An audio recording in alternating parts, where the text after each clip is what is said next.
شروع کرے اللہ کے نام سے جو بڑا مہربان اور نہایت رحم والا ہے۔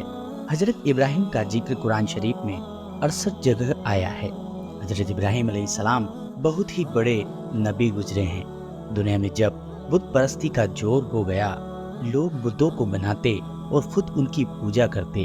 حضرت ابراہیم علیہ السلام کے والد بھی بت بناتے تھے اور بتوں کو خدا سمجھتے تھے۔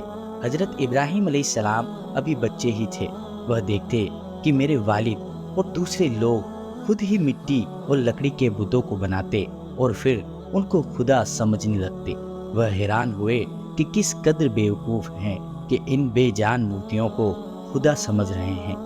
حضرت ابراہیم علیہ السلام ان لوگوں سے کہتے کہ تم لوگ کیوں ان بتوں کو پوجتے ہو؟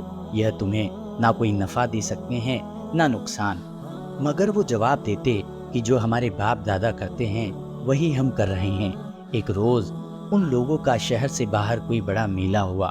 وہ سب لوگ اس میلے میں شریک ہونے شہر سے چلے گئے، لیکن حضرت ابراہیم علیہ السلام اس میلے میں نہیں گئے، بلکہ ان کے پیچھے سے حضرت ابراہیم علیہ السلام ملک کے بڑے بت خانے میں گئے اور یہاں کے سب بتوں کو توڑ ڈالا، سوائے ایک سب سے بڑے بت کے، اور کلہاڑی جس سے سب بتوں کو توڑا تھا وہ اس بڑے بت کے کندھے پر رکھ دی، جس سے یہ معلوم ہو کہ یہ سب اسی نے توڑی ہے۔ جب لوگ واپس آئے اور انہوں نے بتوں کی یہ درگت دیکھی کہ کسی کا سر نہیں ہے تو کسی کا پیر نہیں، تو بہت غصہ ہوئے کہ یہ حرکت کس نے کی ہے۔ سب نے حضرت ابراہیم علیہ السلام پر شک کیا کہ وہی بتوں کو برا کہتے تھے اور میلے میں بھی نہیں گئے تھے۔ آخر ان کو بلا کر پوچھا کہ یہ بت کس نے توڑے ہیں؟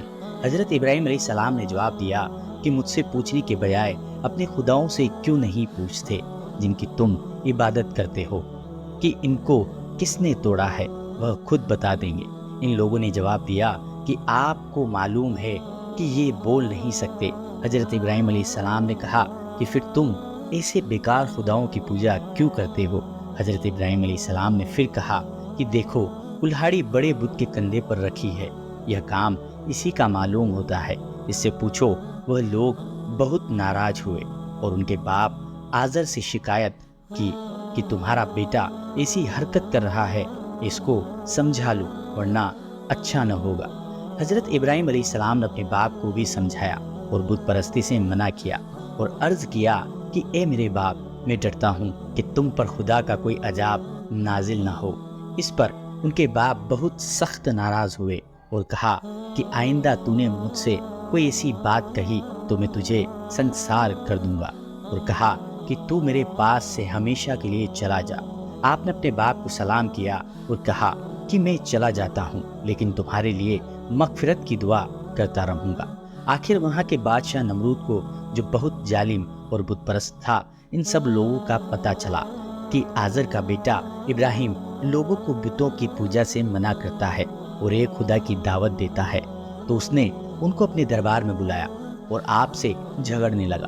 حضرت ابراہیم علیہ السلام نے فرمایا کہ میرا خدا تو وہی ہے جو مارتا بھی ہے اور جلاتا بھی ہے۔ تو نمرود نے کہا میں بھی مار سکتا ہوں اور جلا سکتا ہوں۔ چنانچہ اس نے ایک قیدی کو، جس کو سزائے موت کا حکم ہو چکا تھا، آزاد کر دیا اور ایک بے گناہ کو پکڑ کر قتل کر دیا اور کہا کہ اب بتاؤ میرے اور تمہارے خدا کے درمیان کیا فرق ہے؟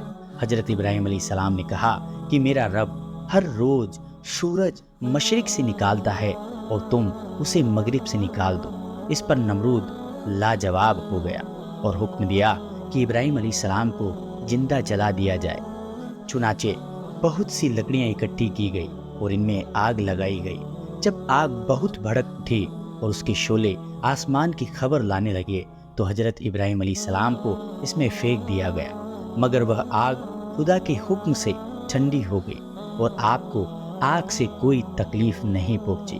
اس طرح جو اللہ تعالیٰ کے کہنے پر چلتے ہیں، اللہ پاک ان کو ہر تکلیف سے بچا لیتے ہیں اور ان کے لیے آسانیاں ہی آسانیاں ہو جاتی ہیں، اور جو لوگ اللہ تعالیٰ کا کہنا نہیں مانتے ان کے لیے اس دنیا میں مشکل ہی مشکل ہوتی ہے، اور وہ مرنے کے بعد تو ہمیشہ جہنم میں رہیں گے۔ حضرت ابراہیم علیہ السلام اللہ کے حکم سے حضرت ہاجرہ اور اپنے بچے حضرت اسماعیل کو، جو ابھی پیدا ہوئے تھے، ایک ایسی جگہ چھوڑ آئے جہاں دور دور تک